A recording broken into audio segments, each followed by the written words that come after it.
बिस्मिल्लाहिर्रहमानिर्रहीम। ला इलाहा इल्लल्लाहु मुहम्मदुर रसूलुल्लाह सल्लल्लाहु अलैहि व आलिहि वसल्लम। अल्लाह के सिवा कोई इबादत के लायक नहीं। हज़रत मुहम्मद सल्लल्लाहु अलैहि व आलिहि वसल्लम अल्लाह के रसूल हैं। क्लास हमारे पास ये दो फार्मूलाज हैं, a प्लस बी का होल स्क्वायर और a माइनस बी का होल स्क्वायर। अगर आप इस फार्मूले में देखते हैं तो दोनों फार्मूलाज में आपके पास a स्क्वायर बी स्क्वायर आ रहा है और a square plus B square दोनों फार्मूलाज में इनके साइन पॉजिटिव हैं और दोनों फार्मूलाज में तीन तीन टर्म्स हैं, first term, second term, third term, first second third. दोनों फार्मूलाज में थ्री थ्री टर्म्स हैं और एक टर्म ऐसी है जो स्क्वायर की फॉर्म में नहीं लिखी हुई, लेकिन वो टर्म 2 का मल्टीपल है, ये टर्म भी 2 का मल्टीपल है। तो यहाँ पर डिफरेंस कहाँ पर आया? डिफरेंस ये है कि सिर्फ यहाँ पर पॉजिटिव है और यहाँ पर क्या आ रहा है? नेगेटिव। सिर्फ यहाँ पर डिफरेंस है। अब हम क्या करेंगे कि अगर यहाँ पर माइनस होगा, वो टर्म जिसका स्क्वायर नहीं है अगर उसके साथ माइनस आ रहा है तो ये वाला फॉर्मूला, अगर वो टर्म जिसका स्क्वायर नहीं है 2 वाली टर्म जो है अगर उसके साथ पॉजिटिव आ रहा है तो ये वाला फार्मूला। तो आपको पहले इसकी पहचान अच्छे तरीके से हो जानी चाहिए। अब हम क्वेश्चन में आ रहे हैं। हम क्वेश्चन में क्या करेंगे? हम सबसे पहले कोशिश करेंगे कि यहाँ अगर आप देखेंगे कि दो टर्म्स का स्क्वायर है, दो टर्म्स का स्क्वायर है और स्क्वायर के अंदर देखें, स्क्वायर किसका है? ए का स्क्वायर है। यहाँ पर स्क्वायर किसका है? बी का स्क्वायर है। स्क्वायर के अंदर जो चीज़ है आपने वो यहाँ लिख देनी है और यहाँ जो स्क्वायर के अंदर चीज़ है वो आपने चीज़ यहाँ लिख देनी है और साथ 2 लगा देना है और आपने देखना है क्या इस तरीके से आप इसको मल्टीप्लाई करते हैं, दोबारा वही चीज़ बन रही है आपके पास। अगर बन रही है तो आप ये वाला फार्मूला लगा सकते हैं। इस चीज़ को अब हम देखते हैं। लाइक ये देखें, हमने कोशिश की, हमने यहाँ पर फार्मूला लगाना है, तीनों टर्म्स पॉजिटिव हैं तो यहाँ पर भी तीनों टर्म्स पॉजिटिव हैं तो a प्लस बी का होल स्क्वायर फार्मूला तो यहाँ पर कंपल्सरी लगेगा, ठीक है, लाजमी लगेगा। तो हम क्या करते हैं, हम कोशिश करते हैं कि A square plus 2ab plus B square ये फार्मूला बना सके। अब इसमें देखें दो टर्म्स का स्क्वायर है। अब हम कोशिश करते हैं कि कोई सी भी दो टर्म्स को स्क्वायर की फॉर्म में लिखें। तो 144 को आप लिख सकते हैं 12 का स्क्वायर। आप यहाँ पर देखें इसके फैक्टर्स बनाएंगे, ठीक है, और हर वो चीज़ जिसकी पावर 2 बन जाएगी वो स्क्वायर रूट से बाहर आ जाएगा तो आपको पता लगेगा 2 इंटू 2 इंटू 3 12 आ जाएगा। तो आप इसका मतलब है 12 का स्क्वायर करेंगे तो 144 आपके पास आ जाएगा, ठीक है। अब आप परेशान थे ना कि 144 किसका स्क्वायर होता है, ठीक है, तो आंसर आपके पास 12 आ रहा है। तो आपको पता लग जाएगा अगर हम 12 का स्क्वायर लेंगे तो आपके पास आंसर क्या आएगा? 144। तो यहाँ पर हमने 144 को स्क्वायर की फॉर्म में लिख दिया, ए को भी हमने स्क्वायर की फॉर्म में लिख दिया, 1 को भी हमने स्क्वायर की फॉर्म में लिख दिया। अब ये आपके पास 24a है। अब देखिए दो टर्म्स को जब स्क्वायर की फॉर्म में लिख देते हैं तो आपने इस टर्म को ब्रेक किस तरीके से करना है? आपने अपनी तरफ से +2 लगा लिया क्योंकि तीनों टर्म्स क्या हैं? पॉजिटिव हैं। +2 लगाया और आपने a और b लिखा हुआ है यहाँ पर। अब आपने देखना आपका a है क्या? यहाँ पर आपका a क्या है? जो ब्रैकेट के अंदर जो चीज़ है, ठीक है, ब्रैकेट के अंदर क्या चीज़ है? 12a है। अब 12a आपका a है और b आपका क्या है? जो ब्रैकेट के अंदर चीज़ है 1 आपका b है। तो आप जब इसको आपस में मल्टीप्लाई करेंगे और आपने चेक करना क्या 24a ही बन रहा है, like 12 2s are 24 a as it is. तो आपको पता लगा कि a और b की सिलेक्शन आपकी बिल्कुल बेहतरीन है, बिल्कुल एक्यूरेट है। तो आपने ये फॉर्म बना ली है। अब ये फॉर्म किसके बराबर है? a प्लस बी के होल स्क्वायर की। अब आपका a क्या था? आपका a था 12a, a की जगह आपने 12a लिखा, प्लस था तो प्लस लिखा, और b आपका किसके बराबर है? 1 के, तो b की जगह आपने 1 लिख दिया। इस तरीके से आपने क्वेश्चन नंबर 1 कंप्लीट किया। दोबारा देखें, आपने कोशिश करनी है तीनों टर्म्स को इस तरीके से करना है कि तीनों में से जो दो टर्म्स है उनको हम स्क्वायर की फॉर्म में लिख सकें। तो आपने ये स्क्वायर बनाया, यहाँ पर भी स्क्वायर बना लिया। अब जो सेंटर वाली टर्म है जो स्क्वायर की फॉर्म में नहीं लिखी जा सकी उसको हमने इस फॉर्म में एक्सप्रेस करना है। लाइक +2 है, +24 है, तो आपने +2 लिखकर दो ब्रैकेट्स लिखनी है। पहली ब्रैकेट में क्या लिखना है? जो यहाँ ब्रैकेट के अंदर है। दूसरी ब्रैकेट में क्या लिखना है? जो यहाँ ब्रैकेट के अंदर है 1 था तो आपने यहाँ 1 लिख दिया, ठीक है। आप देखें ना a का स्क्वायर फॉर्मूला होता है तो a आपके पास एज इट इज़ यहाँ आ जाएगा और यहाँ पर जस्ट b है तो ब्रैकेट के अंदर वाला हिस्सा आपके पास b है तो आप यहाँ b लिख देंगे और मल्टीप्लाई करके चेक करें क्या वाकई ही 24a बन रहा है। अगर वाकई ही 24a बनेगा तो इसका मतलब आपने काम ठीक कर लिया है और आप देन ये वाला फॉर्मूला अप्लाई कर देंगे, ए की जगह ए लिख देंगे, बी की जगह बी लिख देंगे, प्लस है तो प्लस लिख देंगे, होल का स्क्वायर है तो आप होल का स्क्वायर लिख देंगे, तो आपके पास ये चीज़ एक्यूरेटली सोल्व हो गई है। अब हम इसके पार्ट नंबर 2 की तरफ आते हैं। अब देखें इस दफ़ा आपके पास 3 टर्म्स हैं दोबारा, और आप कोशिश करेंगे तीनों में से कोई सी 2 टर्म्स को स्क्वायर की फॉर्म में लिख सकें आप। तो आप यहाँ पर ए का स्क्वायर है, बी का स्क्वायर है, न्यूमरेटर का स्क्वायर है, डिनोमिनेटर का स्क्वायर है, तो आप होल का स्क्वायर लिख सकते हैं। यहाँ पर भी आप इसको होल का स्क्वायर लिख सकते हैं। ये -2 है। अब फॉर्मूला देखें, यहाँ पर -2 है, जब माइनस आता है तो आप -2ab वाला फॉर्मूला लगाते हैं, ठीक है, -2ab। अब a आपके पास क्या है, जो ब्रैकेट के अंदर चीज़ है, तो आप अपनी तरफ से -2 लगाएं। जो ब्रैकेट के अंदर चीज़ थी वो आपका a था, तो आपने यहाँ पर जैसे देखें ना ab, आपने ये वाली फॉर्म बनानी है। -2 लिख दिया आपने, यहाँ पर a लिखा हुआ है, तो आपने ब्रैकेट के अंदर वाला जो हिस्सा है वो आपके पास a है, आपने यहाँ पर a लिख दिया। अब b आपके पास क्या है, जो ब्रैकेट के अंदर वाला हिस्सा है ये आपके पास b है, तो आपने b की जगह b लिख दिया। अब आप देखें क्या इसको सॉल्व करके दोबारा यही चीज़ बन रही है। देखें b से कैंसिल आउट होगा, a से कैंसिल आउट होगा, ठीक है, तो दोबारा -2 ही आ जाएगा आपके पास। तो इसका मतलब a और b की सिलेक्शन बिल्कुल एक्यूरेट है। अगर a और b की सिलेक्शन बिल्कुल एक्यूरेट है तो ये फॉर्मूला होता है a - b के होल स्क्वायर के बराबर। अब आप देखें आपका a क्या था, a आपका था a और b, तो आपने a की जगह a और b लिख दिया, माइनस की जगह माइनस लिख दिया। b किसके बराबर था आपका, b/a के, तो आपने b की जगह b/a पुट कर दिया। क्लास का पार्ट नंबर 3 देखें। अब देखें दोबारा 3 टर्म्स हैं, ये फर्स्ट टर्म है, ये सेकंड टर्म और ये थर्ड टर्म आपके पास। अब आपने सेम पहले की तरह कोशिश करनी है कि कोई सी 2 टर्म्स को आप स्क्वायर की फॉर्म में लिख सकें। तो आपने क्या किया, ये पहले स्क्वायर की फॉर्म में है, ये 49 लिखा हुआ है, तो 49 को आपको अगर याद हो तो आप 49 को अगर ब्रेक करेंगे तो ये 7 का स्क्वायर बनता है, ठीक है। 7 का स्क्वायर आपके पास 49 के बराबर है, तो आप 49 को भी स्क्वायर की फॉर्म में ले सकते हैं, ठीक है। अगर यहाँ पर 49 जी स्क्वायर है, 49 जी स्क्वायर है, तो 7 का स्क्वायर जी का स्क्वायर। जब अलग-अलग की सेम पावर होती है तो आप इसको होल की पावर वही लिख सकते हैं। अब अलग-अलग की पावर 2 थी तो आप इसको होल की पावर 2 लिख सकते हैं, ठीक है। 3 में से 2 टर्म्स को आपने स्क्वायर की फॉर्म में लिख लिया। अब यहाँ जो ब्रैकेट के अंदर है वो आपके पास a है, और यहाँ जो ब्रैकेट के अंदर वाला हिस्सा है 7g, ये आपके पास b है। यहाँ पर x + y आपके पास क्या है, a है।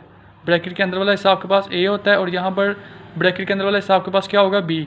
अब देखें आप -2 लिखा आपने, क्योंकि फॉर्मूला था a² - 2ab + b²। आपको a और b मिल गया।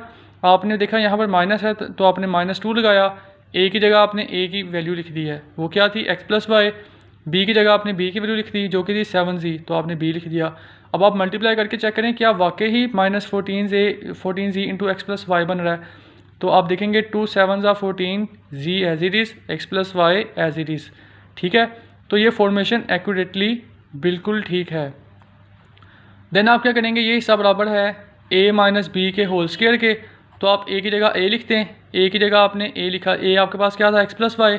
b की जगह b लिखते हैं जो कि क्या था 7g, ठीक है, बीच में माइनस है तो आपने माइनस लिख दिया, होल का स्क्वायर। तो इस तरीके से पार्ट नंबर 3 भी कंप्लीट हो गया। पार्ट नंबर 4 की तरफ चलते हैं। तो आप देखें 12x² - 36x + 27। अब आप कोशिश करेंगे कि स्क्वायर बनाने की कोशिश करें, तो 12 भी किसी नंबर का स्क्वायर नहीं होता, 27 भी किसी नंबर का स्क्वायर नहीं होता, तो यहाँ प्रॉब्लम आ जाएगी। लेकिन अगर आपको याद होगा तो क्वेश्चन नंबर 1 में हमने यही डिस्कस किया था कि सबसे पहले आप कोशिश करें क्या कोई चीज़ सब में से कॉमन तो नहीं आ रही। तो आप देखेंगे कि 12 जो है उसमें 36 में भी 3 है, 27 में भी 3 है, तो आप 12 को ब्रेक करके इस तरह लिख सकते हैं 3 × 2 कर लें, 2 × 4, 4 3 = 12, प्राइम फैक्टराइजेशन की फॉर्म में लिख लें। 36 को आप लिख सकते हैं 2 2 = 4, 4 3 = 12, 12 3 = 36, और 27 को आप 3 × 3 × 3 की फॉर्म में। अब 1 3 और 1 3 ये सब में कॉमन है, तो 3 कॉमन आ गया। बाकी का बचा 2 2 = 4, 2 2 = 4, 4 3 = 12, 3 3 = 9, ये आपके पास रिमेनिंग पोर्शन बच गया। x² as it is, x as it is, और यहाँ पर 9 बचा था तो आपने 9 लिख दिया। अब आप क्या करेंगे, आप कोशिश करेंगे कि a² - 2ab + b² वाला फॉर्मूला अप्लाई हो जाए यहाँ पर। तो आप कोशिश करेंगे कि 3 में से 2 टर्म्स को स्क्वायर की फॉर्म में लिखें। तो आप लिख सकते हैं 4x² को इस तरह 2 का स्क्वायर × x², क्योंकि 2 का स्क्वायर 4 ही बन जाएगा। जब अलग अलग टर्म्स की पावर 2 है तो आप इसको होल की पावर 2 भी लिख सकते हैं, तो आपने होल का स्क्वायर बना लिया। 9 को आप लिख सकते हैं 3 का स्क्वायर, जब 2 टर्म्स का स्क्वायर बन गया, यहाँ माइनस था तो आपने -2 लिखा, 2 ब्रैकेट्स लगाई, ठीक है, और पहली ब्रैकेट में आपने a लिख दिया। अब a आपके पास क्या है, जो यहाँ ब्रैकेट के अंदर है, 2x आपका a है। b आपके पास क्या है, जो यहाँ ब्रैकेट के अंदर है, 3 आपके पास b है। तो आपने जब मल्टीप्लाई किया और चेक किया, दोबारा 12x ही बन रहा है। लाइक ये देखें, 2 to the 4, 4 3 12, x as it is. तो आपने ये काम बिल्कुल ठीक किया हुआ है, a और b की सिलेक्शन बिल्कुल एक्यूरेट है। तो आप नेक्स्ट देख सकते हैं, a माइनस बी का होल स्क्वायर फार्मूला बनेगा। हमने ये वाला फार्मूला अप्लाई किया है, ये बराबर किसके आ रहा है, a माइनस बी के होल स्क्वायर के। अब आप a की जगह a पुट करें, a किसके बराबर है, 2x के, b किसके बराबर है, 3 के, माइनस है तो दरमियान में माइनस, होल का स्क्वायर लिखेंगे। तो इस तरीके से क्वेश्चन नंबर 3 आपने कंप्लीट कर लिया। अब क्वेश्चन नंबर 4 को अगर आप देखते हैं, यहाँ पर 3 है, ये 75 है। क्या 75 में 3 आता है? इसको 75 को ब्रेक करके 3 इंटू समथिंग की फॉर्म में लिख सकते हैं। तो आप देख सकते हैं कि 75 अगर आपके पास है तो 3 2 ज़ा 6, 1 इसको क्या दे दिया, 15 बन गया, और 3 5 ज़ा 15, 5 5 ज़ा 25 एंड 5 1 ज़ा 5। आप इसको ब्रेक करके लिख सकते हैं 3x square minus 3 into 5 into 5 into Y square. अब देखें 3 इसके पास भी है, 3 इसके पास भी है, तो कॉमन हिस्सा क्या आया आपके पास 3, रिमेनिंग पोर्शन क्या है एक्स स्क्वायर माइनस 5 5 ज़ा 25 और वाई स्क्वायर। ये आपके पास क्वेश्चन नंबर जो 4 का फर्स्ट पार्ट है वो यहाँ पर कंप्लीट हो गया है। लेकिन यहाँ पर अगर आप देखें तो इसको आप दोबारा फैक्टराइज कर सकते हैं, ठीक है, आप इस पर ज़्यादा वर्किंग कर सकते हैं। लाइक ये देखें X square minus 25 Y square है। तो आप अगर इसको गौर से देखते हैं तो यहाँ पर क्या फॉर्म बन रही है, एक्स का होल स्क्वायर, 25 को आप लिख सकते हैं 5 का स्क्वायर इंटू वाई का स्क्वायर, फिर आप देखें एक्स का होल स्क्वायर, फिर आप फर्दर इसको लिख सकते हैं 5y का होल स्क्वायर, ठीक है। तो आप देखें एक चीज़ का स्क्वायर माइनस दूसरी चीज़ का स्क्वायर, तो यहाँ ये फॉर्मूला नहीं लगेगा a square minus B square, जो कि बराबर था a प्लस बी और a माइनस बी के, ठीक है। तो आप क्या करेंगे, a square minus B square, यहाँ ब्रैकेट के अंदर जो चीज़ है वो आपके पास a है और यहाँ जो ब्रैकेट के अंदर है वो आपके पास b है। तो आप इसको लिखें a plus B, a minus B, a आपके पास x है, b आपके पास क्या है, b आपके पास 5y है, a प्लस बी लिख दिया और a माइनस बी लिख दिया। तो इसकी जगह आप लिख दें 3 x का होल स्क्वायर, इसको लिखें आप, और इसको लिखें 5y का होल स्क्वायर, ठीक है। अब a square minus B square form बन गई है, तो आप नेक्स्ट टाइम इसको लिखते हैं x प्लस 5y, और सिमिलरली इसको आप लिखते हैं x minus 5y। Question number 4 में जो हम फॉर्मूला अप्लाई करेंगे वो फॉर्मूला आपके पास क्या होगा, a square minus B square वाला, ठीक है। a square minus B square जो कि बराबर है a प्लस बी के और a माइनस बी के। लाइक एक टर्म है उसका स्क्वायर माइनस दूसरी टर्म का स्क्वायर, तो पहली टर्म प्लस दूसरी टर्म, पहली टर्म माइनस दूसरी टर्म, और दोनों को आप आपस में प्रोडक्ट की फॉर्म में लिख देंगे। क्लास यहाँ देखिए 243 लिखा हुआ है, तो आपको याद होगा 243 है, तो आप इसको 2 पर नहीं डिवाइड कर सकते क्योंकि लास्ट टर्म जो आपके पास, लास्ट नंबर जो आपके पास, लास्ट डिजिट जो है आपके पास, जो लास्ट डिजिट है वो 3 है, वो 2 का मल्टीपल नहीं है, तो आप इसको डिवाइड नहीं कर सकते। तो आप 3 से स्टार्ट करें, 3 8 ज़ा 24, 3 1 ज़ा 3, 3 2 ज़ा 6, 2 इसको दे दिया 21 बन गया, 3 7 ज़ा 21, 3 9 ज़ा, 3 3 ज़ा और 3 1 ज़ा, 1 2 3 4 5, 3 की पावर 5 की फॉर्म में आपके पास ये आ गया। या आप इसको इस तरह लिख दें 3x माइनस 3 मल्टीप्लाई बाई 81 कर दें, आप इसको इस तरह भी लिख सकते हैं, ठीक है। लाइक देखिए 81 को 3 से मल्टीप्लाई करेंगे तो 243 आ जाएगा, ठीक है। क्योंकि आपने 3 ही कॉमन लेना है तो फर्दर लिखने की शायद आपको ज़रूरत भी नहीं है और उससे कोई फ़र्क भी नहीं पड़ने वाला अगर आप इस तरीके से कर लेते हैं। पूरा लिख लें जैसे हमने पहले लिखा था तब भी ठीक है, इस तरह करना चाहते हैं तो इस तरह भी ठीक है। अब देखें 3 इसके पास भी है, 3 इसके पास भी है, एक्स क्यूब का मतलब यहाँ पर 3x है, यहाँ पर एक ही x है, तो कॉमन में क्या आएगा, सिर्फ एक ही 3 आएगा, और यहाँ से आपके पास x कॉमन आ जाएगा। यहाँ क्या बचा, कुछ भी नहीं बचा। जब कुछ नहीं बचता तो क्या बचता है, 1 बचता है, ठीक है। और यहाँ से आपके पास क्या बचा, 81 बचा। 3x थे, एक x कॉमन ले लिया तो कितने x बचे आपके पास, 2x बचे, तो उसको आप x स्क्वायर की फॉर्म में लिखते हैं। अब देखें आपके पास क्या है, 1 minus 81 x square, 1 minus 81 x square. अब आप देखिए क्या इस पे a माइनस बी का होल स्क्वायर फॉर्मूला अप्लाई हो रहा है। तो आप देखिए 1 को आप लिख सकते हैं 1 का स्क्वायर, 81 को आप लिख सकते हैं 9 का स्क्वायर, 9 का स्क्वायर करेंगे 81 दोबारा आ जाएगा, और ये x का स्क्वायर है। तो आप फर्दर देखेंगे इसको आप होल के स्क्वायर की फॉर्म में लिख सकते हैं, 9x का होल स्क्वायर, पहली चीज़ का स्क्वायर माइनस दूसरी चीज़ का स्क्वायर, पहली चीज़ जमा दूसरी चीज़, पहली चीज़ माइनस दूसरी चीज़, ठीक है। तो इसके बाद आप क्या करेंगे 3x 1 का स्क्वायर माइनस 9x का होल स्क्वायर, देन आप इसको लिख देंगे 3x into 1 plus 9x 1 minus 9x। Question 4 के पार्ट 2 की तरफ चलते हैं। अब देखें सेम वही प्रॉब्लम है, x माइनस वाई है, यहाँ y माइनस 1 है, कुछ भी कॉमन नहीं है, फर्दर फैक्टराइज नहीं हो रहा। हम इसको फर्दर फैक्टराइज करने के लिए हम इसको आपस में मल्टीप्लाई कर देंगे, तो एक्स स्क्वायर माइनस एक्स हो जाएगा, minus Y square minus minus plus, और y आ जाएगा X square minus X minus Y square और प्लस वाई, ठीक है। X into X X square plus minus minus X into 1 X, minus plus minus Y into Y Y square minus minus plus Y 1 ज़ा Y. अब आप क्या करेंगे, अब आप इस तरह कर लें कि एक्स स्क्वायर और वाई स्क्वायर वाली टर्म को इकट्ठा कर लें, और सिमिलरली आप यहाँ पर माइनस एक्स और प्लस वाई रह गया। अगर आप गौर से देखते हैं एक चीज़ का स्क्वायर माइनस दूसरी चीज़ का स्क्वायर, तो पहली चीज़ जमा दूसरी चीज़, पहली चीज़ माइनस दूसरी चीज़, ए स्क्वायर माइनस बी स्क्वायर ना, यहाँ पर ए आपके पास एक्स है, बी आपके पास वाई है, तो ए प्लस बी ए माइनस बी। यहाँ पर अगर आप माइनस कॉमन लेते हैं, ठीक है, तो ये टर्म माइनस में थी तो ये टर्म पॉजिटिव हो जाएगी, ये टर्म पॉजिटिव थी तो ये टर्म क्या हो जाएगी नेगेटिव। अब आप देखते हैं एक्स माइनस वाई इसके पास भी है, एक्स माइनस वाई इसके पास भी है, तो आपके पास आंसर क्या आ जाएगा, एक्स माइनस वाई कॉमन में आ जाएगा, और जो चीज़ बचेगी वो आपके पास एक्स प्लस वाई होगी, माइनस यहाँ कुछ भी नहीं बचा तो क्या आ जाएगा 1। इस तरीके से आपने पार्ट नंबर जो इसका 2 है वो भी कंप्लीट कर दिया है। क्लास इसका पार्ट नंबर 3 में देखें 128 है और यहाँ पर 242 है, ठीक है।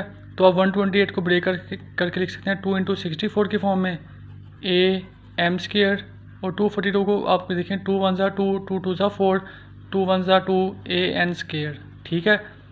2 इंटू 121। अब देखें 2 दोनों के पास है, ये फर्दर फिर आगे 2 से डिवाइड नहीं होगा, इसलिए जो कॉमन चीज़ आएगी वो सिर्फ 2 ही आएगी। उसके बाद ए इसके पास भी है, ए इसके पास भी है, तो ए भी कॉमन आ जाएगा। 2a कॉमन में आया तो क्या बचा 64 M square minus 121 N square. अगर आपको याद होगा तो 64 को अगर हम स्क्वायर की फॉर्म में लिख सकते हैं कि नहीं लिख सकते, तो ये होगा 8 का स्क्वायर। सिमिलरली 121 किसका स्क्वायर होता है 11 का होल स्क्वायर। तो आप इसको फर्दर लिख सकते हैं 8m, 8 का स्क्वायर m का स्क्वायर होल का स्क्वायर आप लिखते हैं इसको, और 121 को आप 11n का होल स्क्वायर, ठीक है। अब पहली चीज़ का स्क्वायर माइनस दूसरी चीज़ का स्क्वायर, पहली चीज़ आपके पास क्या है a होती है, 8m के बराबर है, b किसके बराबर है 11n के, ठीक है। तो a plus b, a 8m है, b आपके पास क्या है 11n। Similarly a minus b, a आपके पास 8m है माइनस b आपके पास क्या है 11n। तो इस तरीके से आपने क्वेश्चन नंबर 4 कंप्लीट कर लिया है। फर्स्ट पार्ट किया, फिर फोर्थ पार्ट, फिर उसके बाद सेकंड की तरफ आए हम, और देन हमने थर्ड को डिस्कस किया है। आई होप आपको काफ़ी अच्छे से समझ आ रहा होगा। अगर फिर भी कोई प्रॉब्लम आ रही है तो आप मुझे कमेंट सेक्शन में बता सकते हैं। बहुत शुक्रिया, अल्लाह हाफिज़, अपना ख्याल रखिएगा।